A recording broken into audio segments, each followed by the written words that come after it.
Hey, what's going on, ladies and gentlemen? Monroe Mann here, YouTube #1 live streamer, back again with another edition of Rose Reads. We're on part 5 of The Psychology of Money by Morgan Housel. You can download the notes that I took from the book for free in my store.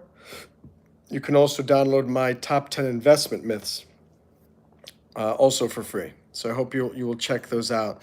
Hello, Violetta. Nice to see you here. Carly, nice to see you. The two best girls ever are here. So now I'm very happy. I'm going to end the live stream now because that's all I needed to know is that Carly and Violetta were here. So, okay, see you guys later. Just kidding. So I am going to be, well, Jamie's not here. If Jamie were here, maybe there would be. What's up, Jacob? Great to see you. Good to see the great and mighty Jacoby. Jacoby. So we're going over this is part 5 of my Rose Reads for Psychology of Money by Morgan Housel. And I'm just going to jump right into this, ladies and gentlemen. And so, first, something I already says, humility, kindness, and empathy will bring you more respect than horsepower ever will. He's talking about horsepower in terms of a car. So if you think you can buy respect by getting a Lamborghini or a Rolls Royce, it's not going to get you as much respect as being humble, kind, and empathetic. That's a good lesson for all of us. Ich spreche ein bisschen Deutsch, Jacob. Next, spending money to show people how much money you have is the fastest way to have less money.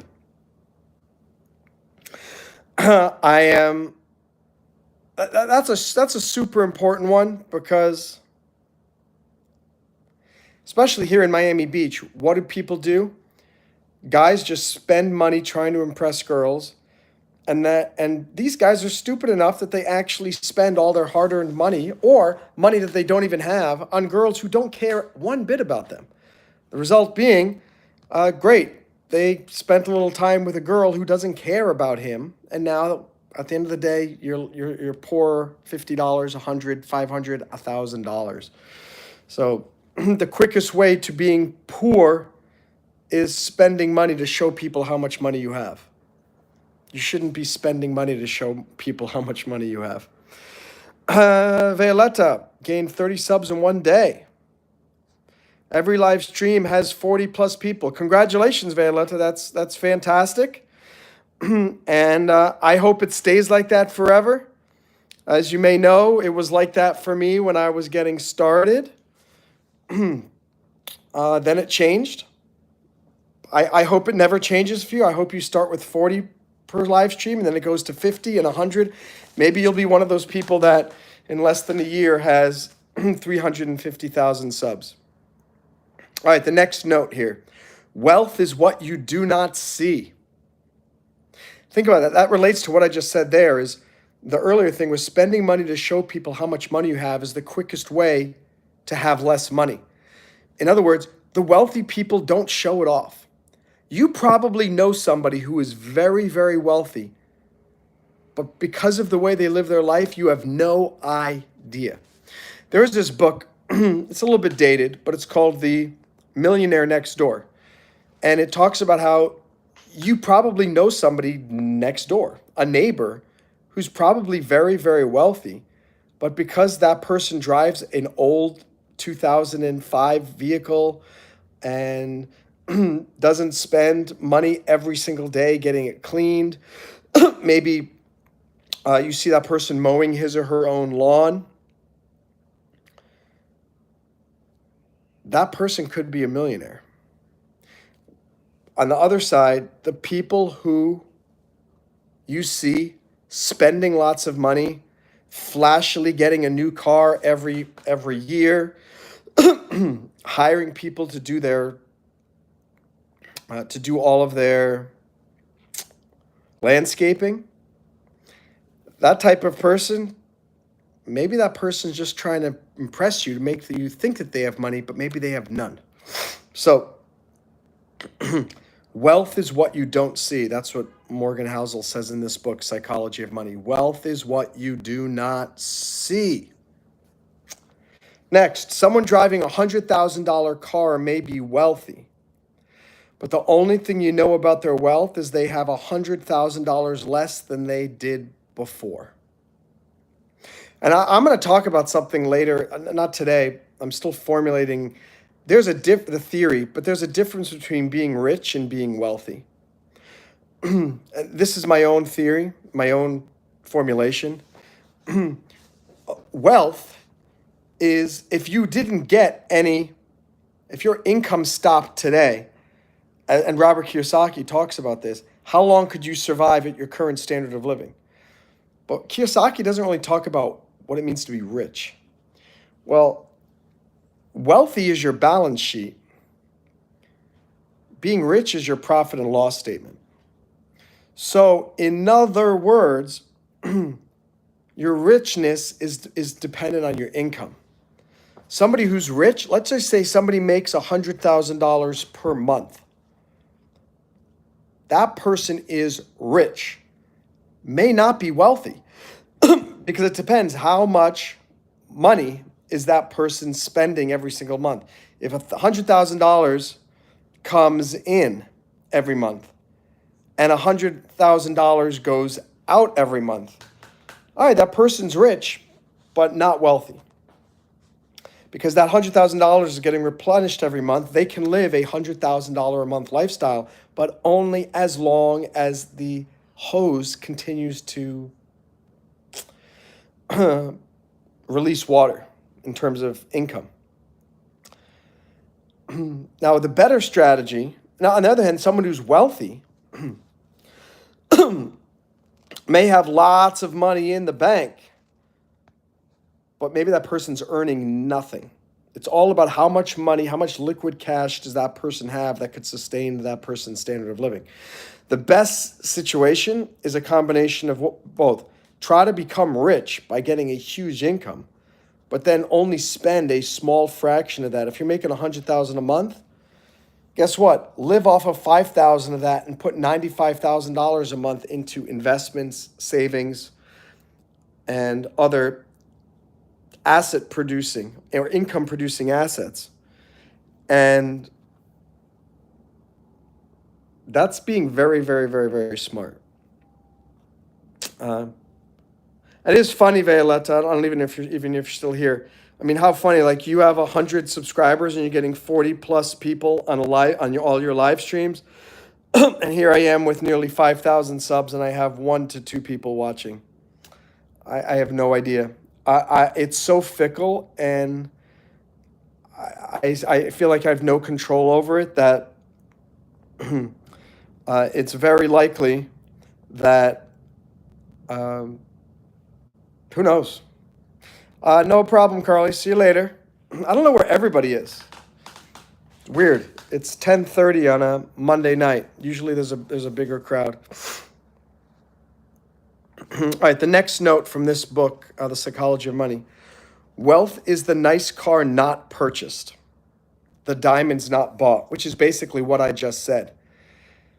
If you have money and you spend it, there is no wealth. Wealth is the money that you earn that you do not spend. Or wealth is the money that you earn that you put away into savings. Wealth is the money that you earn that you invest in the stock market or real estate or something like that. Next, when most people say they want to be a millionaire, what they actually mean is, I'd like to spend $1 million. But that is the opposite of being a millionaire. And again, these are notes I took from Morgan Housel's The Psychology of Money. I'll read that again. It's a real good one. When most people say they want to be a millionaire, what they mean is, I'd like to spend $1 million, but that's the opposite of being a millionaire. In other words, what is a millionaire? If you own a home that's worth $1 million and you live in it, technically you're a millionaire. Let's say you don't have a job, though, and the taxes every year on that $1 million house are $25,000, $30,000. You may not be able to pay that, but you'd still be considered wealthy because you own you own assets worth $1 million. Very, very weird. That's why I was just saying, in my mind, there's a difference between being rich and being wealthy. If you're wealthy, you've got the $1 million house. If you're rich, you can afford to stay in that $1 million house and pay the taxes and electricity and internet and pay for the groundskeeping of that house. There's a guy named Bill Mann, same last name as me, M-A-N-N.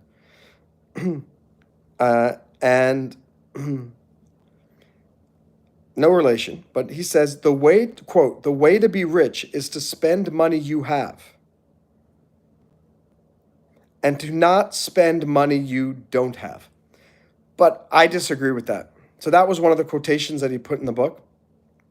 No, to be rich is to not spend money that you have. Or I'll put it this way, to be rich is to spend money that you have. To be wealthy is to not spend money that you have. I want to actually write that down because that's something I want to remember. Rich equals, I'm writing this down, you should write it down too. Spending money you have. Wealthy, not spending money you have and saving it. Boom. Beautiful, beautiful stuff. And Morgan Housel in the book also disagrees with that quotation that from Bill Mann that says, the way to be rich is to spend money you have and to not spend money you don't have. Housel says, quote, it's excellent advice, but it doesn't go far enough. The only way to be wealthy is to not spend the money that you do have.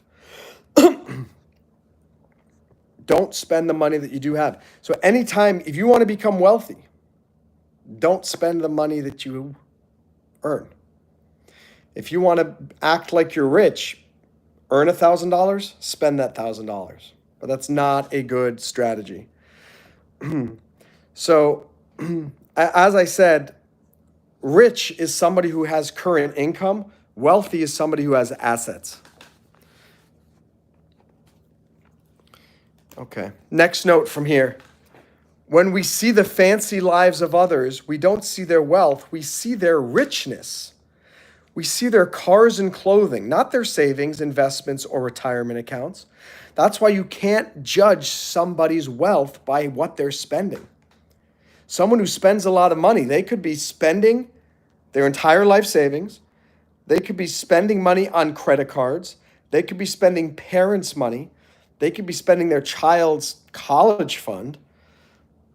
You have no idea. All you're seeing is a physical manifestation of somebody spent money. That doesn't mean that that person is rich. Maybe that person is not earning any money whatsoever. So be very careful about looks. Looks are deceiving. The next note that I took from the book. The world is filled with people who look modest, but who are actually wealthy. And the world is filled with people who look rich, who live at the razor's edge of insolvency. Keep this in mind when judging others by their outward appearances. So, don't judge people. Don't judge people because you have no idea who they are and what their financial situation actually is. A next note from the book.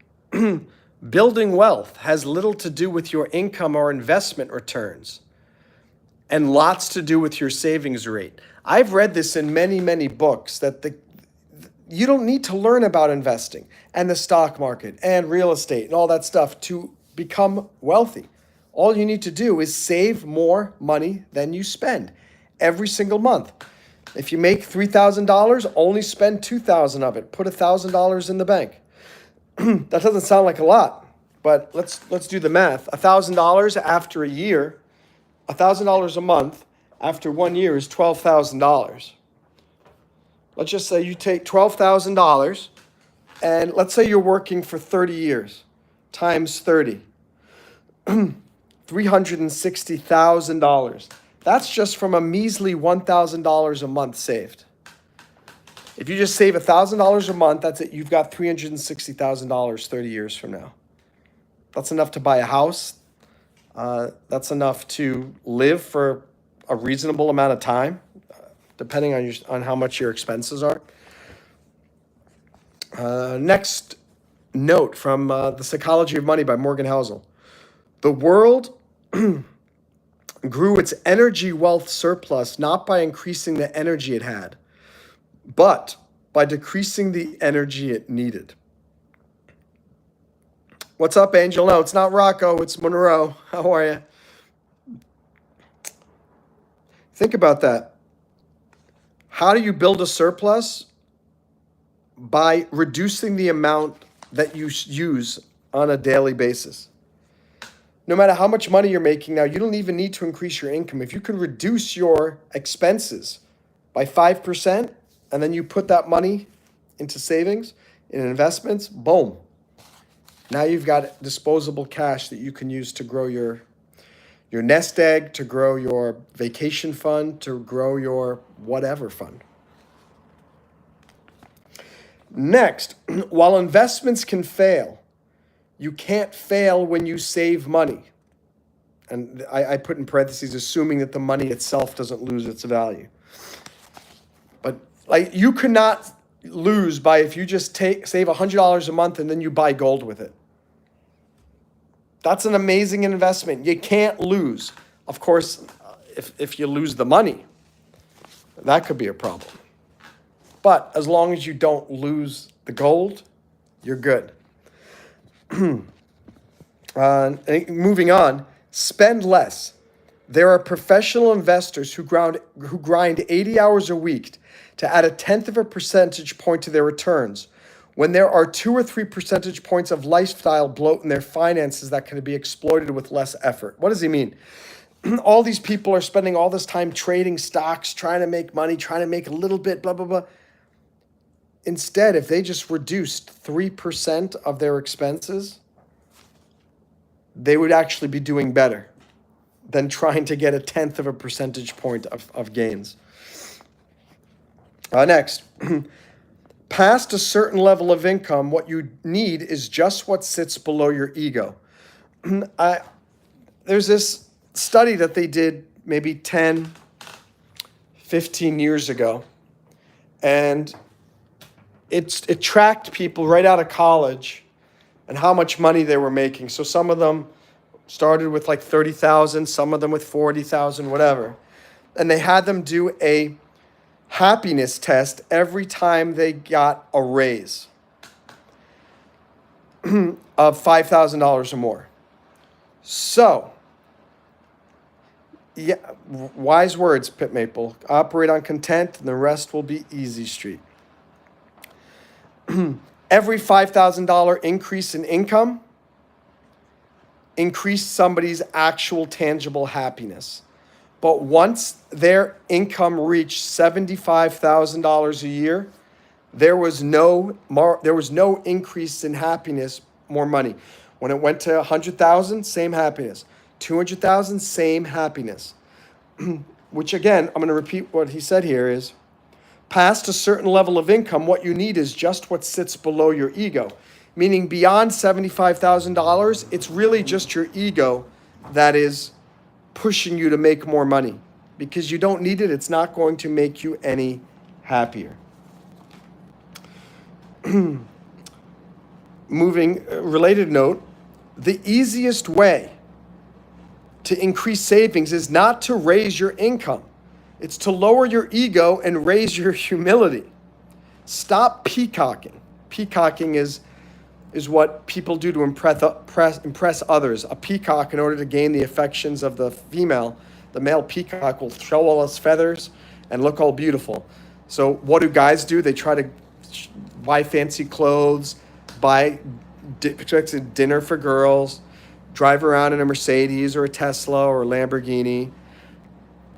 Well, that's peacocking. And what he's saying, the easiest way to increase your savings is not to raise your income, it's to lower ego and raise your humility. Stop peacocking, he said. Stop caring what others think of you. Next, saving does not require a goal of purchasing something specific. You can just save for saving's sake. That's probably the best lesson. Too many people think they need to save for a purpose. My thing is just save things up, because guess what? You're going to run into a major emergency one of these days, and you're going to be so grateful that you just saved up money every single month for no reason whatsoever. Now, I call it your emergency fund. And you want to be building your, anytime you make any money, even if it's $5, even if you haven't paid your rent yet, and $5 comes in, don't spend all $5 on the rent. Put 1 penny away in savings. I'm just giving you an example. And then give $4.99 to the landlord. Because the rent is ultimately going to get paid. But you got to learn there's a concept of paying yourself first. You got to believe that when you get your money, part of that money is yours immediately before you start spending on all of the expenses that we have every month. How you doing, Freeboat? How you doing, Jamie? Great to see you guys. What's up, V Pirate? Nice to see you. That's funny, V Pirate. That's right. I decided to stop peacocking my way across New York City, and I came back here. But I am peacocking this new haircut that I got there, which looks pretty good. Gotta admit, that's a good-looking haircut. Hot diggity dog. And the next note that I took when reading the book Psychology of Money by Morgan Housel. Savings in bank at 0% interest can actually generate a huge return if that money gives you the flexibility to take a job with lower salary but more purpose, or wait for investment opportunities.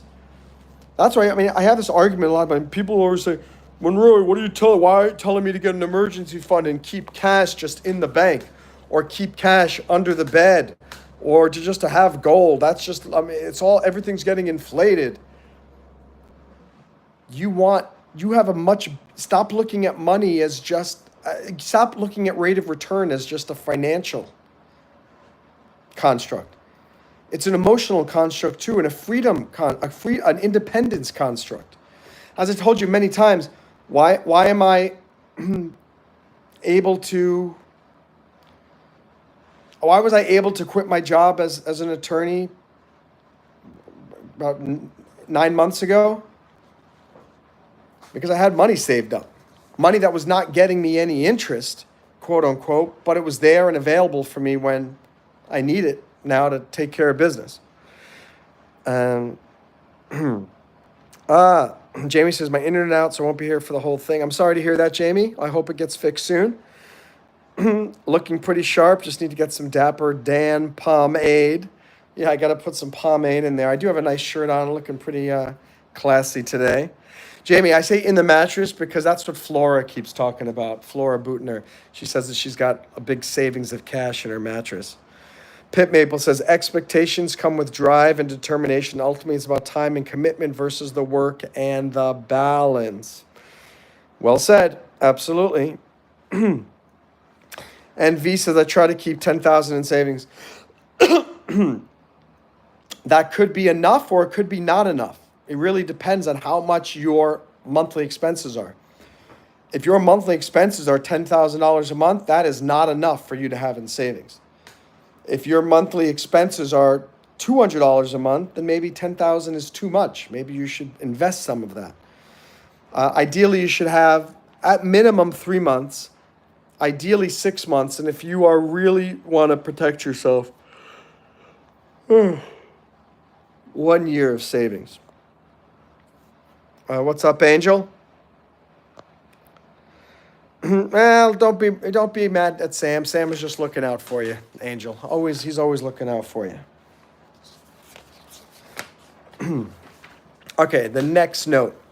If you have flexibility, you can wait for good opportunities and hold on while your business gains momentum.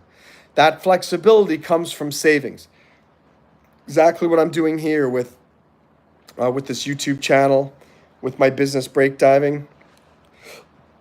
Having money in the bank and investments has given me flexibility. Next, Having more control over your time and options is becoming one of the most valuable currencies in the world. And everyone's talking about that now. Everyone wants remote work.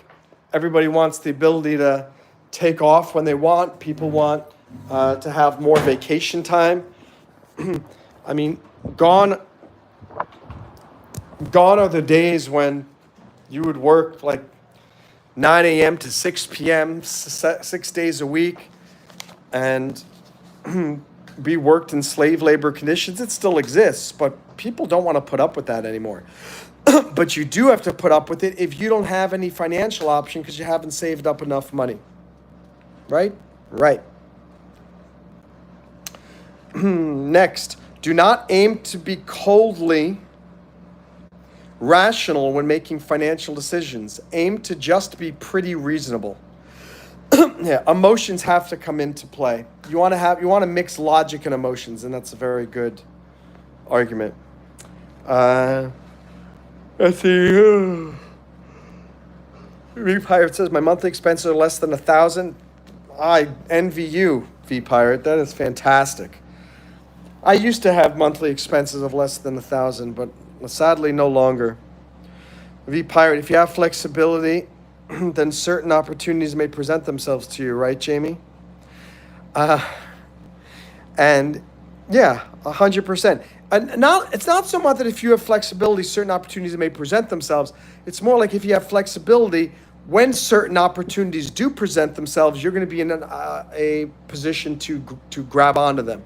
By the way, I'm taking advantage. I'm going tomorrow. I have to get up at 6:30. I'm going to be at the VA at 7:30. I'm going to try to throw in an appeal to try to get my veterans disability up and running. And by the way, Jamie, I passed. I think I told you I passed the police interview, and now today I just did the written test, which I got probably the highest score in the in the group of like 15 people there.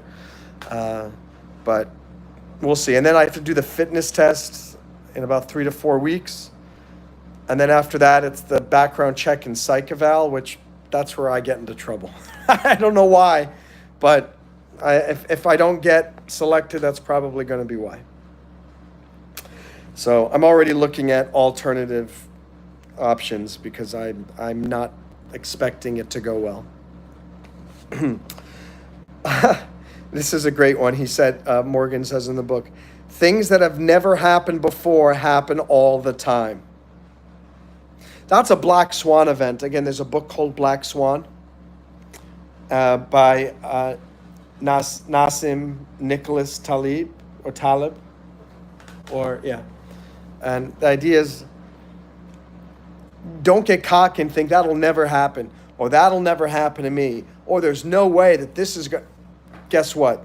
That kind of attitude is going to result in Murphy's Law punching you in the face. The worst thing that could happen is going to happen, which means you better prepare for the absolute worst. There was an economist, Adam Smith. He wrote The Wealth of Nations in 1776, coincidentally the same year as the Declaration of Independence. Excuse me. He wrote, the invisible hand hates anything staying too good or too bad indefinitely. It's talking about the golden mean right there. Let the capitalist free market system work, and things going super well going to come crashing down, and things going terribly are going to come back to the mean. So that's just something to remember too. If you're feeling good, get ready because you're going to get knocked down. If you're feeling terrible, get ready because you're going to get lifted up. You can't stay there for absolutely ever. In some ways, it's just basic physics. It goes on to talk about Black Swan. Black swans are the events that change the world. You could say 9/11 was a black swan. You could say the internet was a black swan. You could say that Facebook was a black swan. AI was a black swan, and now what is it called? DeepSeek, that Chinese AI app. You could say that is a black swan because no one thought an AI system could come out of nowhere that didn't require the processing power and the investment capital that ChatGPT, that Grok, that all these other require. Let's see. I agree. Good luck. Hi, Jamie. Sounds like a challenge. I'm not sure who you're talking to. Me or somebody else. Okay, this is a good one. The four most dangerous words in investing are, it's different this time. But sometimes it is in fact different, but you got to be very careful and very, very wary when someone says it's different this time, or you can't fail. You can't go wrong with this investment. Be very, very wary.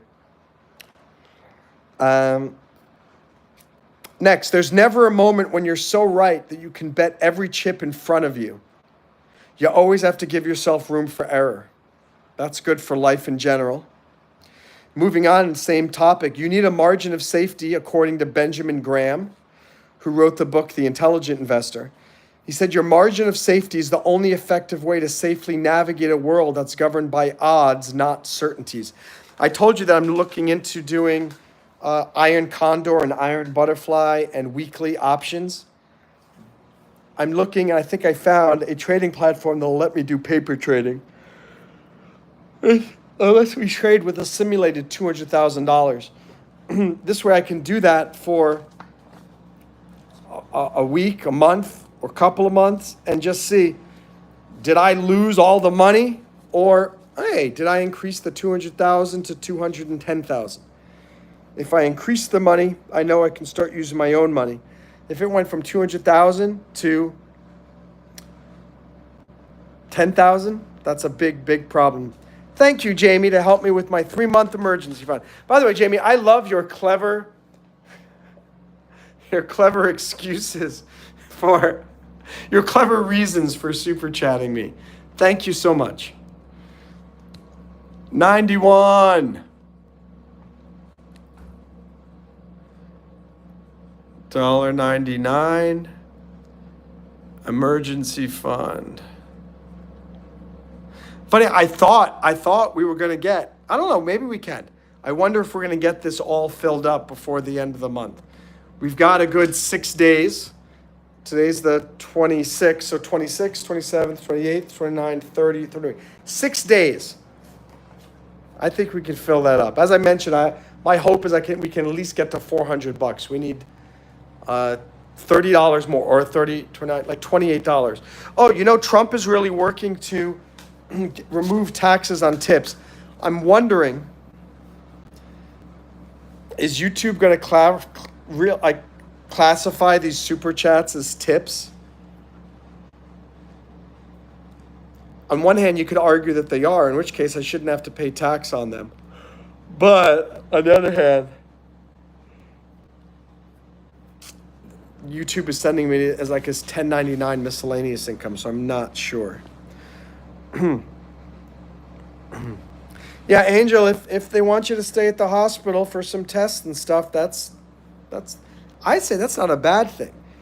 You get to chill out, relax. You don't have to worry about anything. You can read. You can watch Monroe Mann's YouTube channel. Get to eat good food. Hospital food, man, to me, whenever I go to the VA hospital, I always eat lunch there because it's so good. Yeah, Jamie, it's weird because it's going through these digital systems. And I'm going to be doing some research on it to find out. I think, you're getting tips, but I think you still get paid just as 1099 income. If it's 1099, that's miscellaneous.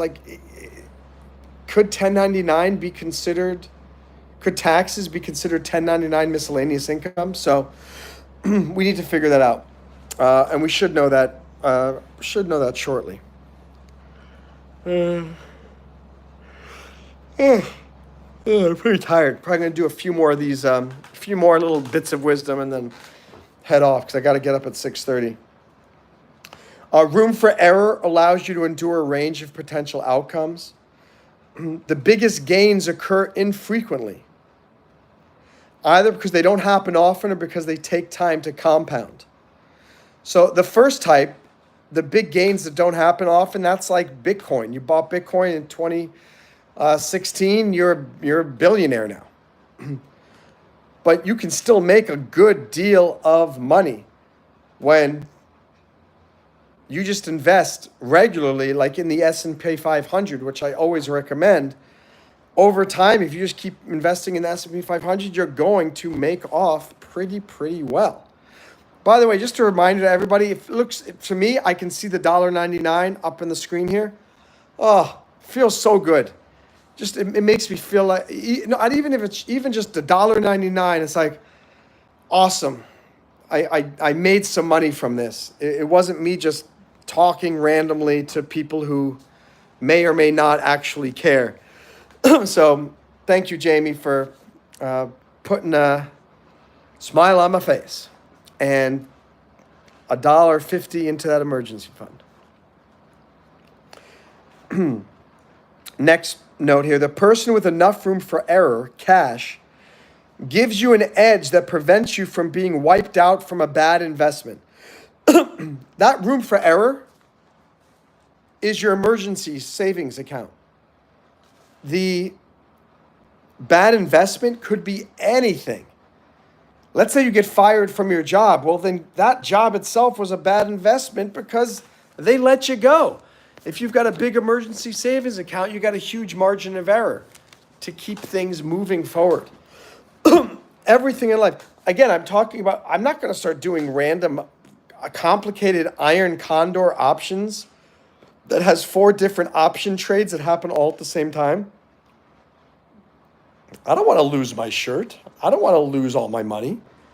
So my margin of error is using a paper trade account until I figure out exactly how this type of iron condor option works. He shared, Morgan Housel shares a quote, a story about Bill Gates. So apparently Bill Gates always had, when he ran Microsoft, he always kept enough money in the bank, in cash, to pay for 1 year's worth of payroll for the company, even if there was no income coming in. He did that specifically to make sure that no matter what happens to the economy, no what happens to the company, he can keep his employees on payroll.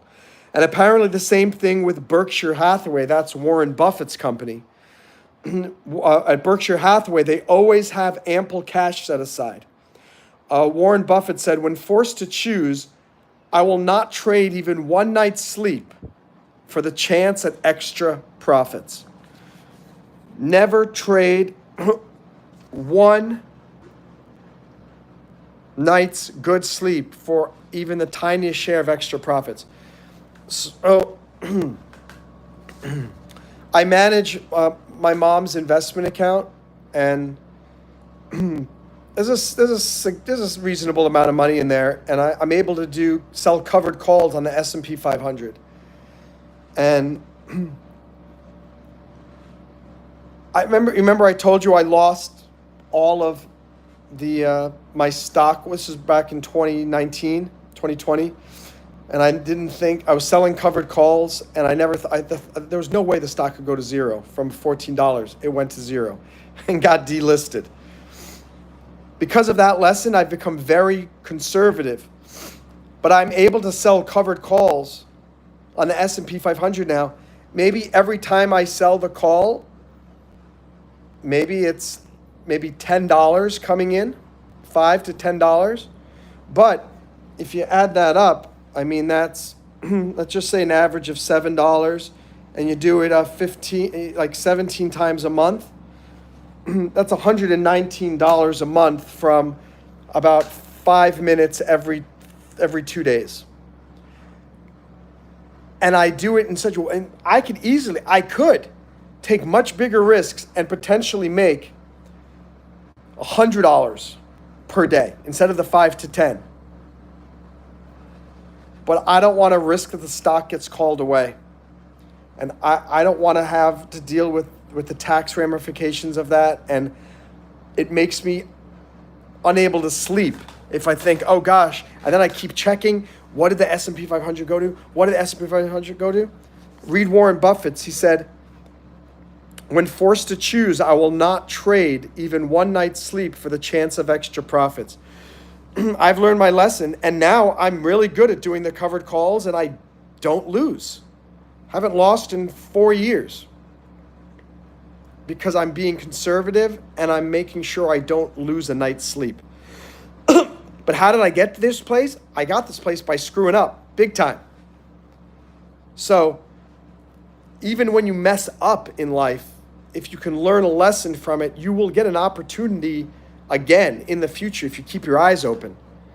And if you've learned a lesson, you'll be able to translate that to something really, really good. Let me just see how many more pages of notes we got here. Okay. Almost, let me see, 1, 2, 3. All right, we'll do a couple more. Charlie Munger, that's Warren Buffett's partner. He says, the best way to achieve felicity means happiness, is to aim low. This explains my misery, guys, in life. I'm aiming high with absolutely everything I do, and it's absolute madness.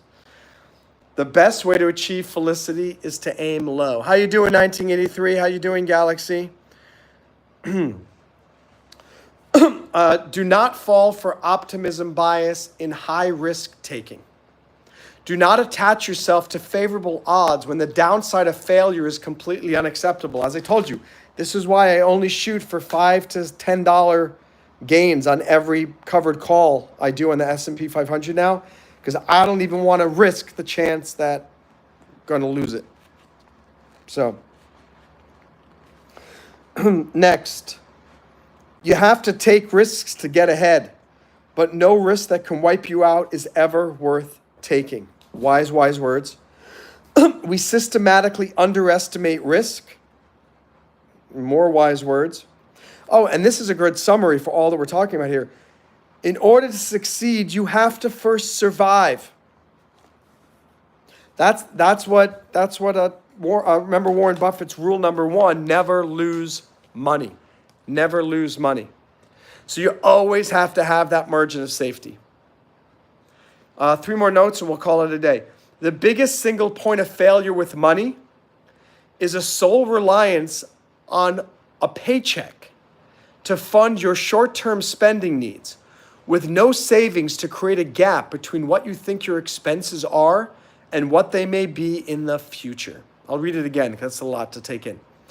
The biggest single point of failure with money is a sole reliance on a paycheck to fund your short-term spending needs, with zero savings to create a gap between what you think your expenses are and what they may be in the future. And I think you all know exactly what I'm talking about, no matter how old you are.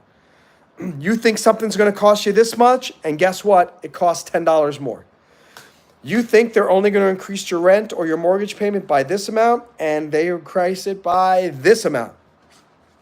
You need savings, and you need to spend less than you make all the time to keep track of all of these potential financial snafus that are going to come at you without you even realizing it. This kind of goes back to what we were talking about at the beginning. You do not need a specific reason to save. Now, for me, yes, you do. It's your emergency savings fund. Save up money all the time. And it's going into your emergency savings fund, and then it's there if there's a disaster. Your emergency savings is not to go on a vacation. It's not to go buy a new pair of shoes or to go upgrade your lease on your car to get a fancier car. It's there for when you lose your job or your business is not doing well and you think, oh my gosh, I need money to pay rent. That's what that emergency savings fund is for. 3 months minimum, 6 months best, and ideally 1 year. Last note, and I'll review those final comments. Let me see. People are poor forecasters of their future selves and how much happiness a certain something in the future will bring them or not. I'm a poor forecaster of my future self. When I was 20 years old, I thought I'd be a movie star by 25 and a rock star by 28 and a multi-millionaire by the age of 30. I'm 47 and They've all come true, but at a very, very fraction, at a big fraction of what I expected it would happen. All right, so let me look at final comments here. 1983 says hello. Hi, Galaxy. Let me see. 1983 wants the top 3 movie recommendations of 2024. I would say Top Gun, Maverick. What else was a great movie that I saw? Oh, there was another really good movie that I saw. And I can't remember it at all. Jamie's internet's on. Jamie says, I thought I was going to be rolling in money when my kids moved out. After the last administration, it cost about the same living alone as it did when they were. Yeah, I know what you mean, Jamie. But Trump has been kicking butt. I mean, it's only been 8 days, and oh my gosh, he is just on fire. And he gives me hope that it's going to trickle down to everybody else, and that all of us are going to have a much better 2025 than we have in the last 4 years. So fingers crossed. Thank you to any new people here. Thanks for subscribing. Thanks. We got 11 likes. We got the bronze medal on the YouTube live stream Olympics. Appreciate that. Thank you, Jamie, for the $1.99. Guys, just so you know, spread the good word. We're trying to get to 400 before the end of the month. We've got 6 days. And Angel, yeah, Top Gun Maverick is a really good one. A really good movie indeed. I am going to do a break diving study hall. I'm going to just get it going for about 10 minutes. Would love you to come join me over there and keep the stream on during the night while I'm sleeping. We're getting closer and closer to monetization. I appreciate your help. Thank you so much. Good morning, good evening, good afternoon, good night. And for those of you who can, I'll see you on the break diving stream shortly. See you guys. Hope you learned something.